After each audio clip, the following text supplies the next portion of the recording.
All right, it's Damien from Marketing Food Online. So in this video, we're going to cover a great question that we had from a subscriber who was looking to open up a small restaurant. His question was, is an LLC best for a restaurant?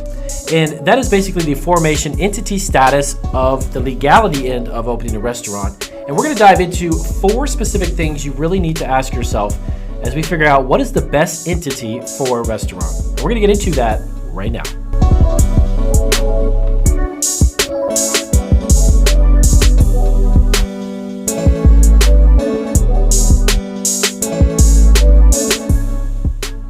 All right, so it is Damien and welcome back to Marketing Food Online. And if this is your first video, welcome to Marketing Food Online. We are YouTube's premier food entrepreneur channel with over 800 videos to help you, the food entrepreneur, get your food business up and running. Now, in this particular video, we want to cover what type of business entity is best for a restaurant. So is it an LLC best for a restaurant, or is an LLC better, or sole proprietorship?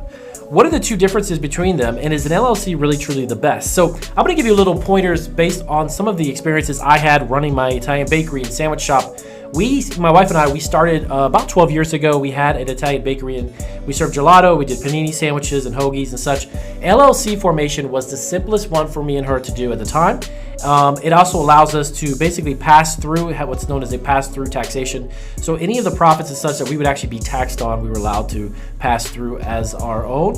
So by the way, really quick disclaimer, I'm a food entrepreneur. I'm definitely not an accountant, but I've been in the food business for quite some time now, and I'm going to give you little tips on what we've experienced. And of course, take this information, double check with an accountant, of course. This information is just for informational purposes only. Do your due diligence, of course. Everyone's situation scenario is obviously different. So number one, limitation of liability. So basically, what is an LLC, Damien? If I'm not really sure, I'm just starting out. So, and as an LLC, as it implies, it means limit your liability. So basically, creditors can only claim assets related to your restaurant business, okay? Not your personal assets. So if they were to demand payment as a result of your restaurant either closing or having some legal issues, they can only actually go after assets related to the business, not you. So that is a huge thing. That's a huge amount of protection right off the bat. So an LLC may be ideal for restaurants if you anticipate a circumstance where you may be held liable. Obviously, there's a lot of circumstances and situations when you're in a restaurant business. Trust me, I've actually worked before owning my own business in the food industry. I've worked in the food industry for sandwich shops. I've worked for public supermarkets, Target. I was a trained barista for Starbucks. So I've been around the food quite often, and I know that for a small business owner, an LLC formation is really the most simplistic and easier way to go, but it offers an enormous amount of protection. So an LLC may be ideal for your restaurant. You know, as I mentioned, if you've got some issues with foodborne illnesses, something that affects the consumer or the customer right off the bat, they won't be able to seize any of your personal belongings, basically, if there was any litigation or legal situation that popped up. So it gives you a great blanket there. So number 2 is the tax ramifications. Now, some business ownership structures necessitate paying taxes twice. A lot of people don't realize this, but once as a business entity and then again as the business owner, depending upon how you have your entity formed. So if you're running a restaurant, you're running a restaurant as an LLC and you classify it as a partnership for tax purposes, you only have to pay tax once. Any earnings from the restaurant are exclusively reported on your personal tax returns. However, depending on your state, this is where it gets a little more state specific. This is not the same exact all across the board, but depending on the state, an LLC must pay varying taxes as well. So as a result of this, if you plan to create a restaurant under the same structure in multiple states, it may not be the best structure for you, okay?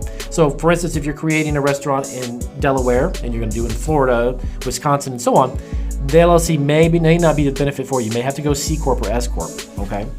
Number 3 is the organization. So as an LLC may be a perfect example of what you want to do for your restaurant business if it works on a modest scale. So if it's a relatively small thing, small restaurant, you're not opening up a huge, gigantic one that's got tons of employees, a very large amount of seating, you're doing millions of dollars a year, an LLC may not be the best formation for you. It enables you to run a restaurant in a more relaxed manner, okay? LLCs are not as intensified as C Corps or S Corp formations. So for instance, if you were imposing a few constraints on who can actually own interest in the business and make choices, an LLC also requires a lot less paperwork, okay, than other types of ownership.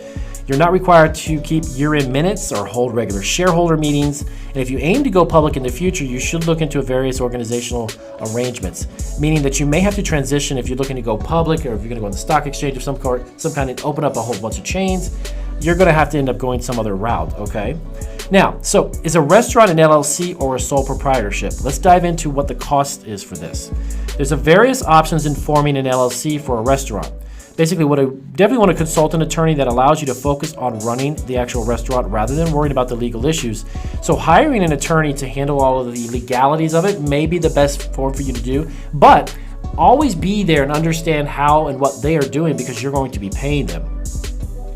Lawyers frequently charge more for LLCs than other forms, according to in a recent study by Bankrate.com, by the way. You can create an LLC online literally between about $200 to $300. As a matter of fact, just to help you guys out understanding the difference in forming your restaurant LLC, down below in the description, as always, we have a ton of additional resources, even some outlets online that will allow you to literally create your LLC formation online in a matter of just a few minutes. So you might want to check out those resources as well.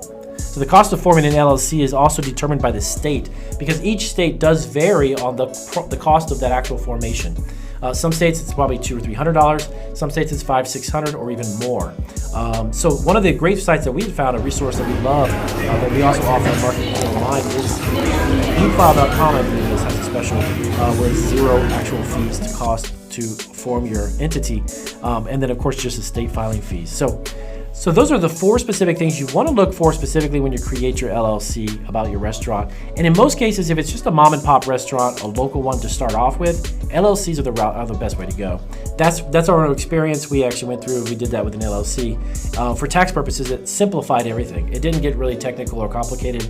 Now, about 12 years later, it was about 2 years ago, we actually transitioned to, I believe, S Corp. So we're now technically an S Corp entity, which a lot of LLCs end up doing, including restaurants as well. So take a look at that, and I hope that would give you a little bit of understanding of how and what LLCs are in regards to restaurants, and then what is an LLC best for a restaurant? Yes, in our opinion, it would be, but definitely do your own due diligence and your research and find out what would work best for you. So if you have any questions about this, do let us know down below, and I'll see you guys in our next video.